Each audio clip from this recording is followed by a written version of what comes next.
I haven't done a response video in quite a while, but a few viewers have asked me what I think about a fellow YouTuber who goes by the name Morg. I didn't know who he was. Since I was asked about him, I looked him up and watched several of his videos. Obviously, your first impression of someone is going to have to do with their appearance. Personally, I find his weird makeup and shaved eyebrows a bit distracting, and a little bit corny. I know Marilyn Manson and the whole goth thing was cool back in the 90s, but I think it's time to let it go. I'm not interested in discussing fashion, though. It's an extreme look, though, and it would be weird if I didn't address that. I'm only saying that I find it a bit distracting, and I feel that it may detract from his message, and cause many people to see him as some kind of a clown and not take him seriously. And that's a shame, because after watching several videos on his channel, I can say that there are definitely some things I agree with him on. I think he gets several things right. But I definitely disagree with him on some things too, and I'm going to comment on some of the things that I believe he gets wrong. I'm going to refer to a few of his videos, but the main one I'm going to be responding to here is his video entitled, "Right and Wrong Do Not Exist." Here's the opening clip. There is no such thing as right and wrong. Good and evil do not exist. In fact, traditional morality has been set up as a way to limit your potential and to control you. These arbitrary rules and regulations are put into place to make sure that you are docile and easy to control, like an animal in a herd. It's time to break through these control systems that are limiting you so that you can be free to realize your true power. I certainly agree that the arbitrary rules of religion and government are set up to control you. But it doesn't follow from this that there's no such thing as right and wrong.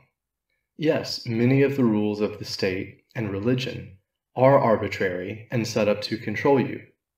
This doesn't mean that right and wrong don't exist. By the same line of reasoning, you could say that the state and religion tell you that certain things are true. Therefore, there's no such thing as truth. I agree that the laws of the state or the moral laws of religion should be rejected. This doesn't mean that we ought to reject the concept of morality altogether. I think that much of what the state and religion tells us is true ought to be rejected. But that doesn't mean I think we ought to reject the notion of objective truth. Additionally, it seems to me that Morg views it as wrong for religion to impose its arbitrary system of morality on people in order to control them.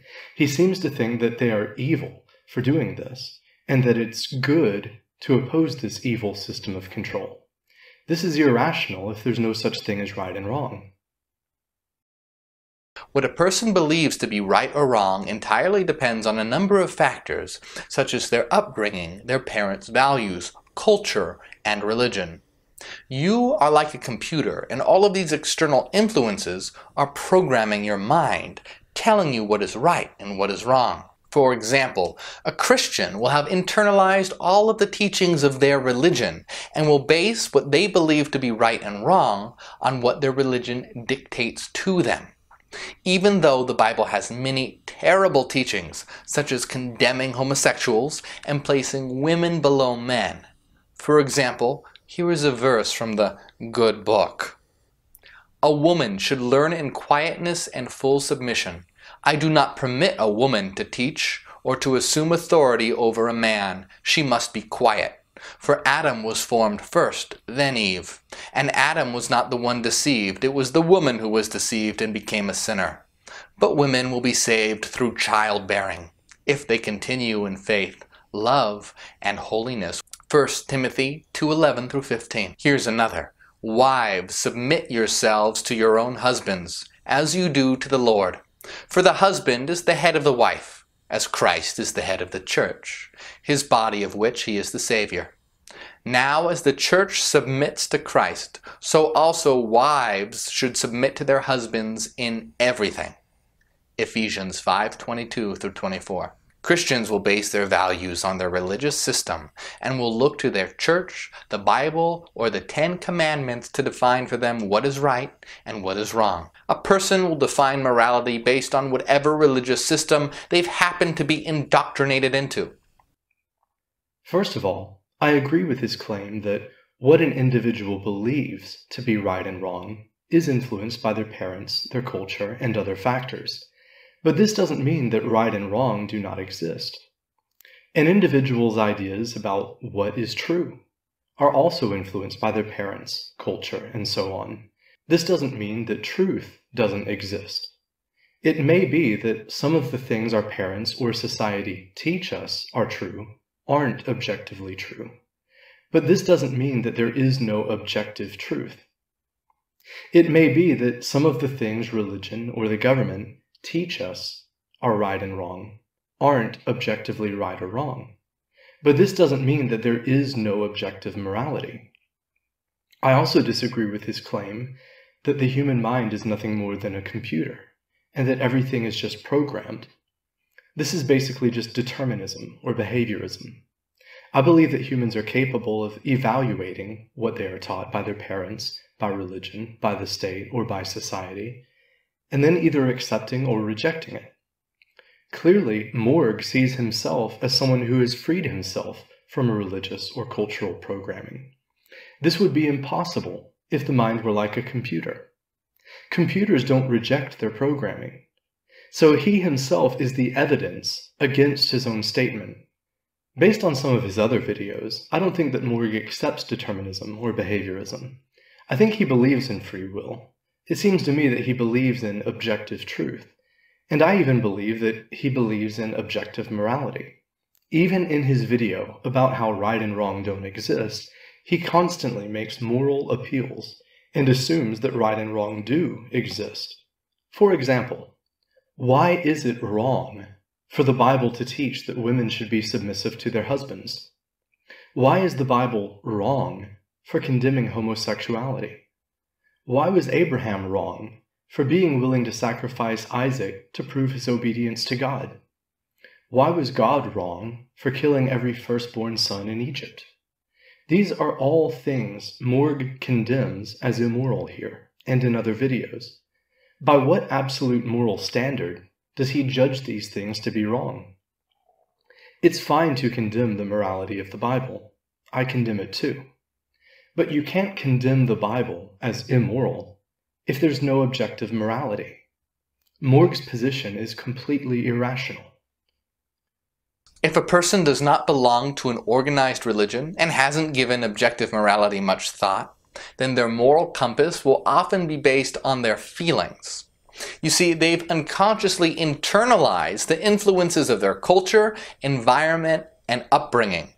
Without their awareness of it, this unconscious programming lurks in the background of their mind, constantly influencing their emotions. Therefore, they base their morality on how they feel. If they feel good about it, they deem it to be right. And if they feel guilty, then it must be wrong. These feelings do not contain any truth whatsoever. They're simply the product of years of conditioning. It's vital to understand that feelings do not reveal truth. Feeling good about one action doesn't mean it's right, and feeling bad about another doesn't mean it's wrong. What you feel to be right or wrong might be completely different compared to what someone on the other side of the world feels to be right or wrong. You cannot base your morality on old decaying religious books, the culture you were raised in, or your feelings. In fact, objective morality does not exist. It's an illusion, a fabrication. There is no such thing as objective right and wrong.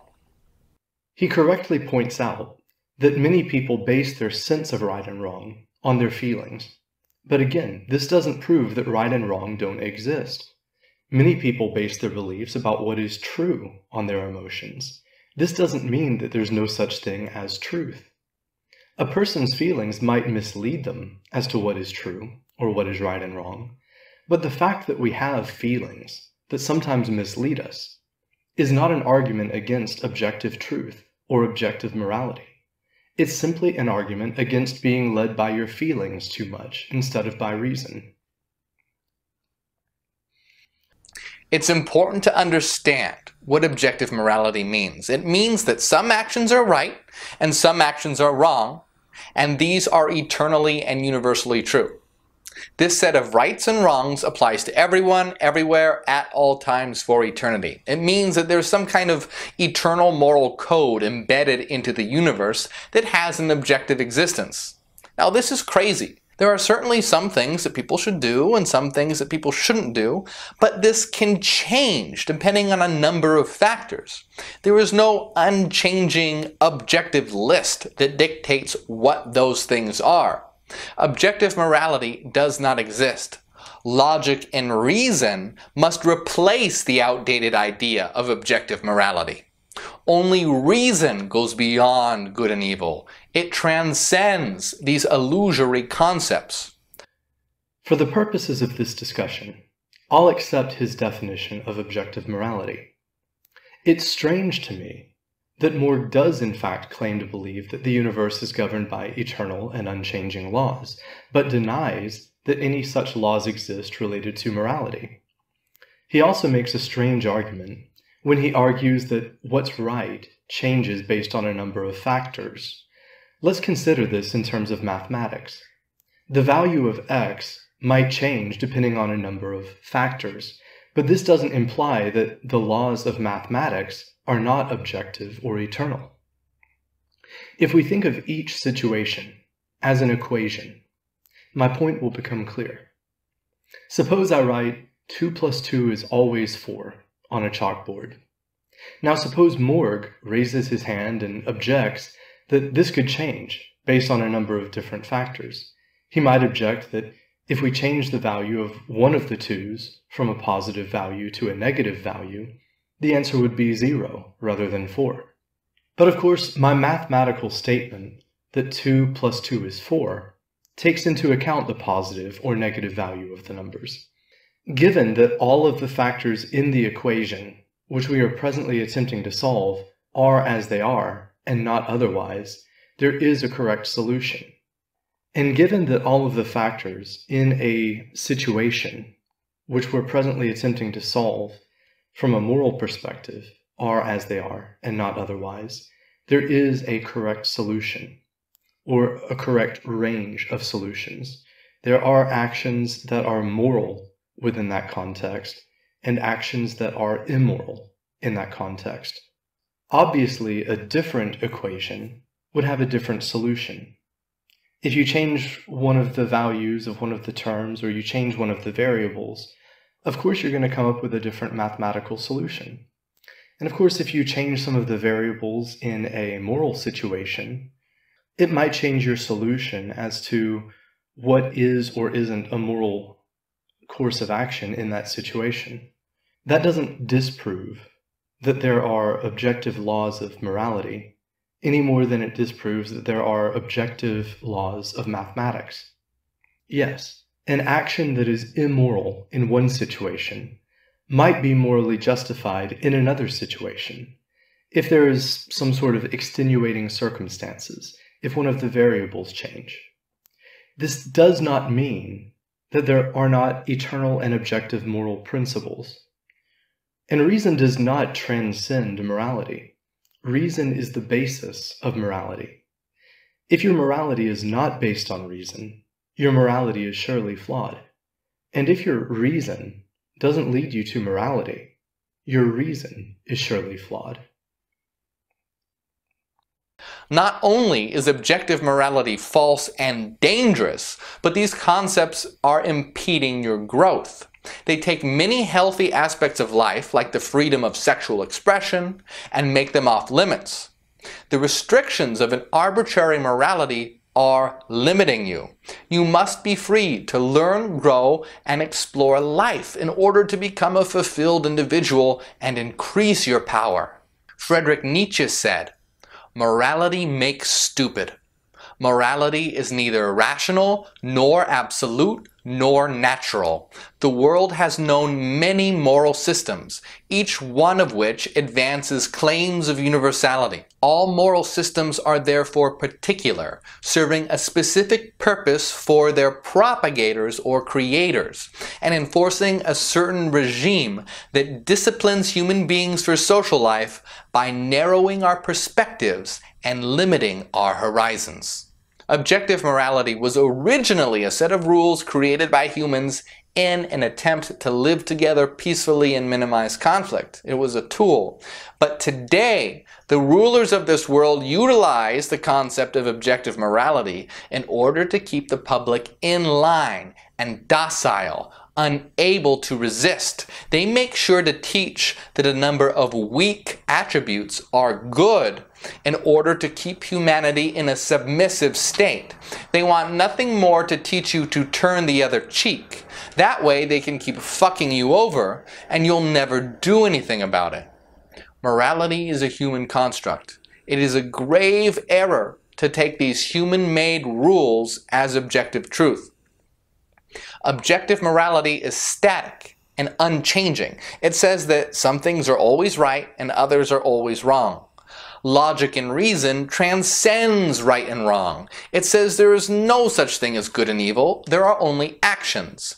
Some actions may contribute to the growth of the planet and others may impede it. And we must use reason to determine what is the best, most optimal action to take. But there is no unchanging right and wrong. Objective morality is static. It doesn't move. These religious systems were created thousands of years ago and still operate on the same basic sets of rules. On the other hand, reason is constantly in motion and free-flowing. It's an evolving system. This means that it takes all factors into account, the people involved, the place, the time, and then uses logic to determine what action would produce the greatest contribution to the growth of the people, the world, and the universe. Morality, as the concept that certain things are right and certain things are wrong, must die. Reason is infinitely superior to morality. Morality, in the case of the Christian religion, condemns homosexuals as wicked sinners. Reason recognizes that it's a lifestyle choice with no negative consequences to humanity and does not directly affect the freedom of another. There is no reason it should be prohibited. It's perfectly acceptable.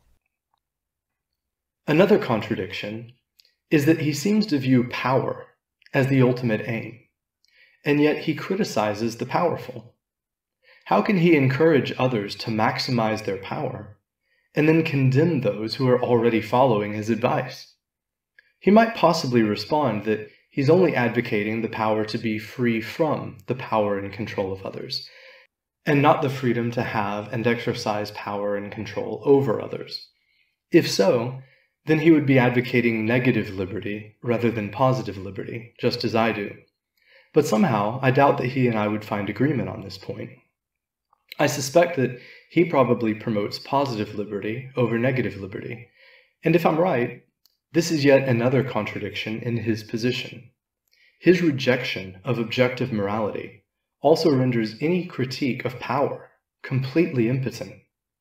Why is it wrong for the wealthy elites to exploit or oppress the masses? Why is it wrong for them to attempt to keep humanity ignorant and servile?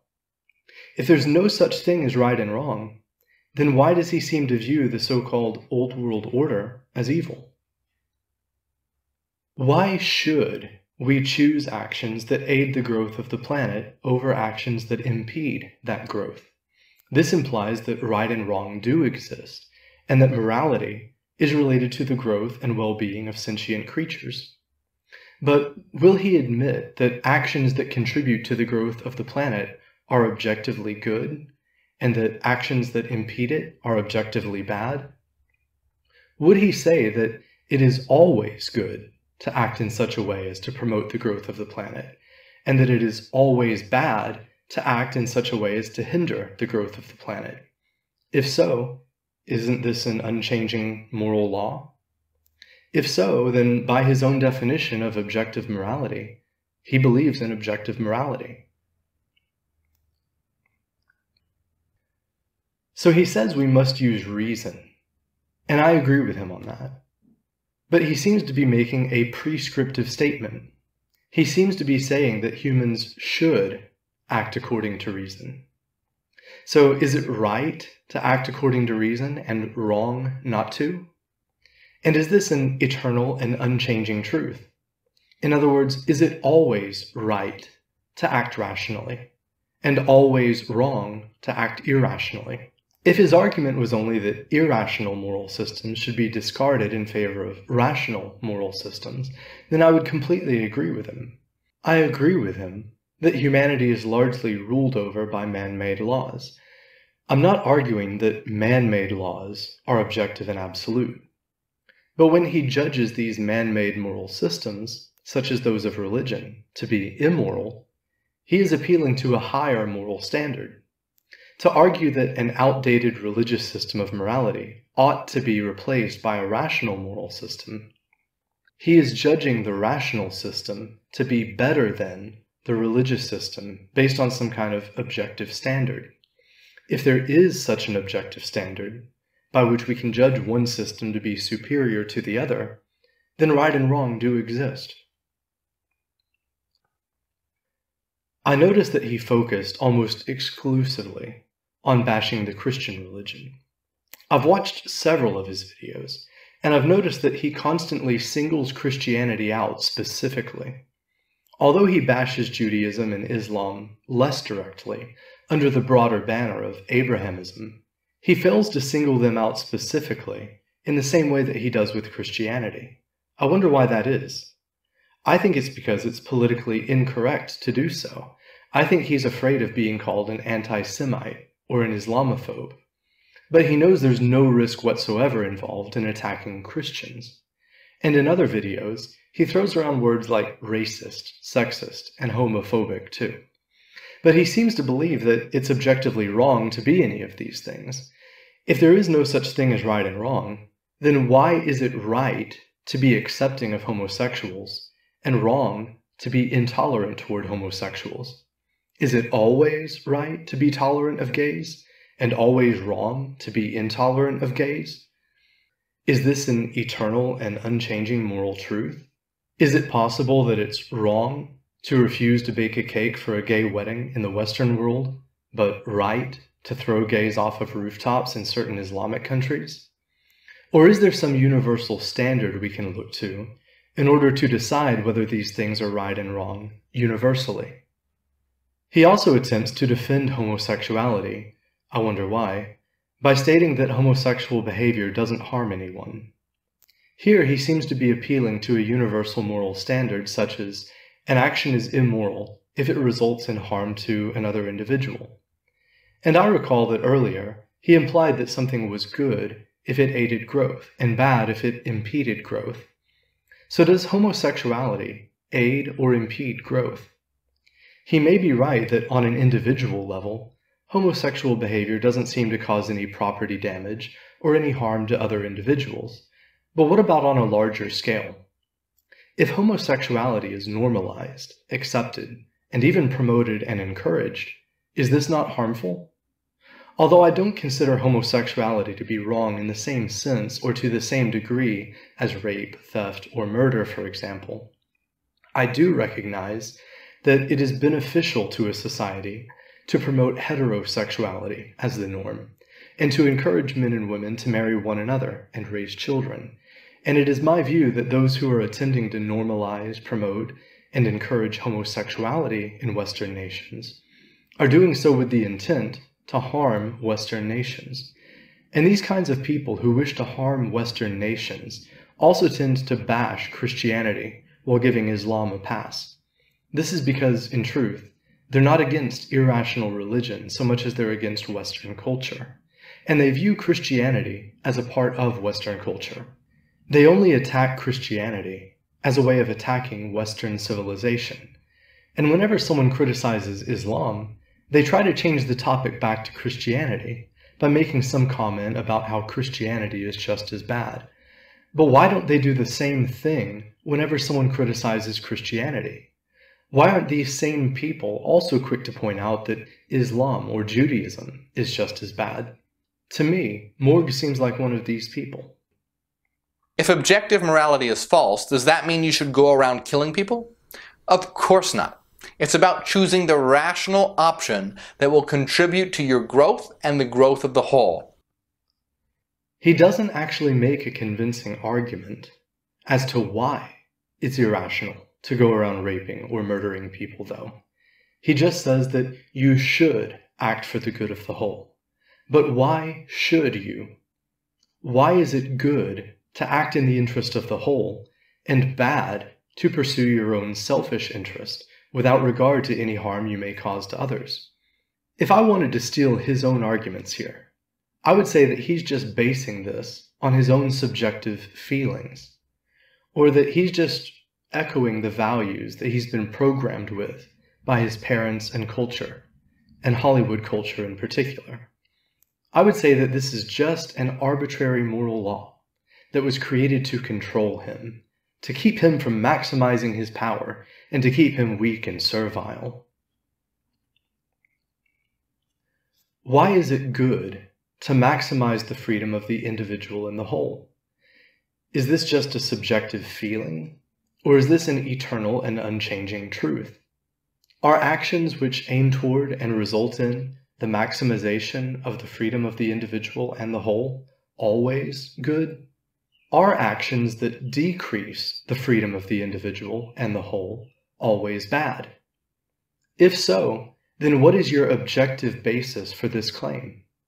If you say reason, then why is it rational to act in such a way as to maximize the freedom of the individual and the whole? And even if you convincingly argue that it is rational, you still have to explain why individuals should behave rationally. Why is it right to behave rationally and wrong to behave irrationally? If you can only say that it's rational to act rationally, then you're stuck in a circular argument. This is the trouble you get yourself into when you claim that right and wrong do not exist. His position on morality is completely irrational, inconsistent, and self-contradictory. I agree with many of his criticisms of Abrahamic religions, except I don't single Christianity out exclusively. I'm not afraid to talk about Muslims and Jews specifically. I agree with some of his criticisms about materialistic, reductionistic scientism. I agree with him on a number of positions, and I'm glad to see him defending and promoting some of the ideas that I promote and defend on this channel. But in my eyes, all of that is poisoned by his defense of the irrational belief that right and wrong do not exist, and his attempts at defending his position are extremely weak and easily refuted. He calls his philosophy Hyperionism, but it seems to me that Hyperionism is simply a very sloppy and poorly thought out synthesis of Anton LaVey's Satanism and Mike Hockney's Illuminism, and it fails to add anything new or improve upon either system. At least at first glance, I find very little merit in it. So I'm going to end this video here. Let me know what you think in the comments, and I'll see you next time. Peace.